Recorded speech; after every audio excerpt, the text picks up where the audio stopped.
Saya mau bersaksi tentang puasa Ramadan ya. Saya orang Kristiani, saya dari Katolik, tapi saya mau bersaksi tentang puasa Ramadan.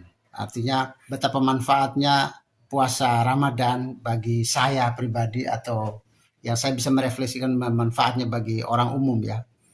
Sekitar 3-4 tahun lalu saya pernah berpuasa bersama saudaraku yang muslim di Indonesia atau di seluruh dunia, berpuasa selama 1 bulan penuh, 2 kali makan sehari. Saya mencoba ikut karena saya merasa saya sudah cukup menderita dengan asam lambung saya ya. Siang malam saya sudah merasa kesulitan sekali untuk tidur, untuk istirahat. Saya sudah merasa sangat melelahkan ya. Termasuk para medis juga saya merasa sudah kewalahan menangani lambung saya, pencernaan saya ini. Saya tidak pernah mengalami yang namanya BAB dengan tekstur, dengan warna yang normal, itu jarang sekali. Kalau tidak mampet, BAB yang susah keluar itu. Yang kedua, kalau tidak susah keluar, dia akan keluar tapi berupa diare ya. Jadi saya merasa hidup saya cukup menderita sekali. Itu dari segi tekstur BAB ya. Belum lagi dari rasa sakitnya, mules, pegel, itu luar biasa. Dan itu sudah saya alami bertahun-tahun. Sehingga saya merasa kewalahan, saya lalu harus ke dokter, berkali-kali dokter ahli penyakit dalam dan macam-macam ya. Tapi susah sekali. Akhirnya kan ketika 3 atau 4 tahun lalu saya mencoba untuk berpuasa, ikut berpuasa. Ya karena saya melihat di bacaan-bacaan penjelasan-penjelasan para dokter tentang Ramadan ya. Jadi ada juga yang menjelaskan tentang puasa dan hubungannya dengan penyembuhan atau semacam normalisasi pencernaan, termasuk nanti mak juga atau asam lambung juga bisa di atas ya. Lalu saya mencoba untuk ikut. Tapi sebelum itu pun saya juga sudah banyak yang tahu juga tentang manfaat puasa, puasa apa-apa macam-macam, banyak jenis-jenis puasa termasuk Senin Kamisnya orang Jawa itu saya banyak tahu. Tapi saya masih kurang percaya, kurang yakin dan susah saya memahaminya secara medis, secara biologis itu saya susah untuk memahaminya. Lalu saya baca-baca dalam pengalaman orang berpuasa Ramadan, itu banyak yang memberi kesaksian tentang penyembuhan mak atau pencernaannya jadi bagus. Nah, saya mencoba ikuti itu. Saya ikuti sampai 1 bulan full bersama saudara saya yang muslim di seluruh dunia. 1 hari 2 kali makan, meskipun saya tidak pada jam yang tetap seperti saudara saya yang muslim, masih jam 6 gitu sampai jam 6 sore atau jam 7 malam saya mencoba, tapi secara waktu segitu itu. Jadi saya tidak melakukan pelanggaran makan siang atau tidak. Ternyata selama sebulan saya merasakan nikmat sekali, enak sekali badan saya, termasuk BAB saya cukup bagus dan pencernaan saya cukup bagus. Saya merasa itu perubahan yang cukup bagus pada 1 bulan itu. Setelah itu ketika saudara-saudara saya muslim berhenti berpuasa pada hari lebaran atau Idul Fitri, mereka sudah berhenti dan mereka kembali lagi seperti biasa, entah makan 3 kali, 4 kali, 5 kali atau berapapun. Tapi saya mencoba melanjutkan, tetap menjadi formatnya 2 kali sehari. Kadang-kadang saking nikmatnya ya, akhirnya saya membuat semacam puasa Daud juga, yang namanya puasa Daud itu sehari puasa, sehari tidak, sehari puasa, sehari tidak. Ada kalanya saya mencoba dengan puasa Senin Kamis juga, 2 kali makan tapi hari Senin dan hari Kamis. Saya merasa nikmat sekali perubahan fisik saya atau pencernaan saya. Sampai hari ini, ya sekitar 10 bulan terakhir ini saya sudah mencoba dengan berpuasa.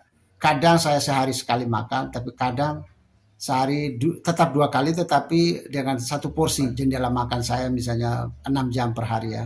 Misalnya saya makan jam 10 pagi, nanti makan terakhir saya jam 4 sore. Nah itu di antara jam 10 dan jam 4 ini saya makannya cuma satu porsi tapi saya bagi. Misalnya paginya diawali dengan sayur dulu, lalu yang kedua sekitar jam 11-12 saya lanjutkan dengan lauk, terus yang ketiga sekitar jam 3 saya lanjutkan dengan karbohidrat ya, misalnya nasi, ubi dan lain-lain. Lalu terakhir misalnya jam 4 saya lanjutkan dengan buah. Satu porsi tapi dibagi menjadi 3 atau 4, tapi lingkaran waktunya tetap stabil antara 6 jam. Kadang-kadang saya bisa dengan 4 jam makan saja, atau sehari menjadi 20 jam tidak makan, atau 21 jam. Pernah juga saya 24 jam baru makan sekali. Jadi ada yang saya rasakan bahwa sangat signifikan ya. Padahal jauh sebelum itu kan dokter-dokter kan kadang ada dokter yang mengatakan bahwa makanlah setiap 2,5 sampai 3 jam tuh harus diisi-isi terus. Nah itu sangat tidak menolong itu, tambah runyam pencernaan, tambah rusak. Ketika saya berpuasa sampai hari ini saya berpuasa yang 16 jam paling kurang dan 18 jam atau kadang saya sampai 24 jam baru makan. Tapi karena saya merasa berat badan saya kurang, maka saya tidak perlu 1 kali, tetapi 2 kali. 2 kali itu tetap misalnya 2 porsi, tapi 1 porsi besar, 1 porsi kecil. Jamnya tetap, misalnya jamnya berpuasa paling cepat tuh makan selama 16 jam berpuasa. Jadi kalau saya makan jam 4 sore, maka saya harus makan lagi besoknya sekitar jam 10 atau paling cepat jam 8 pagi. Tapi sudah berhenti makan jam 4 sore. 4 sore sampai ke malam, besok pagi lagi sudah tidak makan. Pola ini saya merasa sangat bagus. Sehingga saya menjadi BAB saya cukup bagus. Sebelum itu saya pernah paling lama itu 10 hari tidak BAB.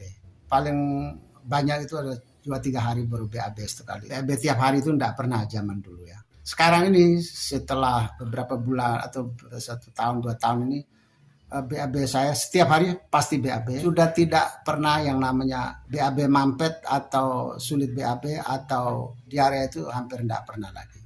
Jadi sekarang sudah nyaris normal.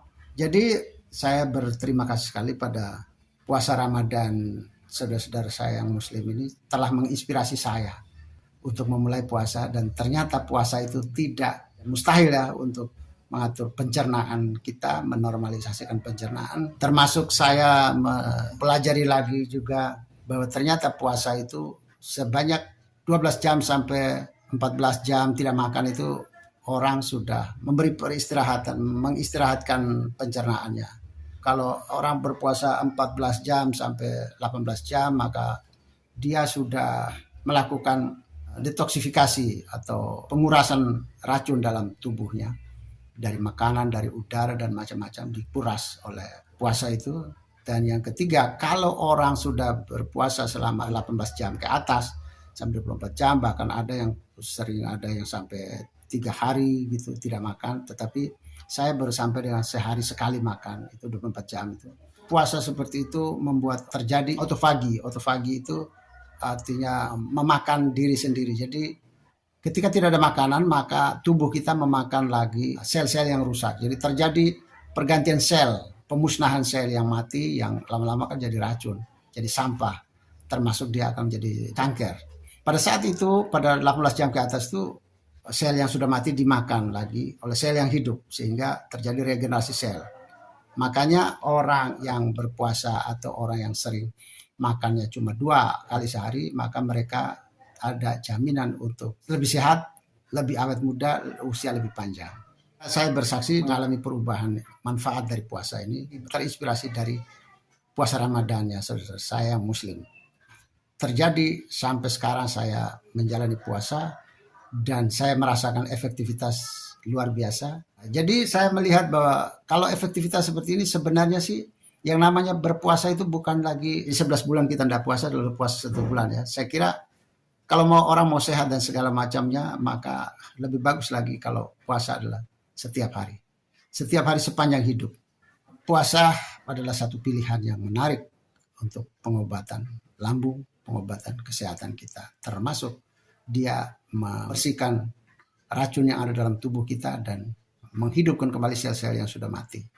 Jika manfaatnya seperti ini, termasuk manfaat secara batinnya adalah manfaat mengendalikan emosi, mengendalikan kerakusan, mengendalikan nafsu, ketamakan, maka saya berpikir sebenarnya sih puasa ini bukan hanya sebulan dalam setahun atau 11 bulan baru kita puasa lagi, tapi sebenarnya puasa itu adalah sepanjang hidup. Setiap hari adalah berpuasa.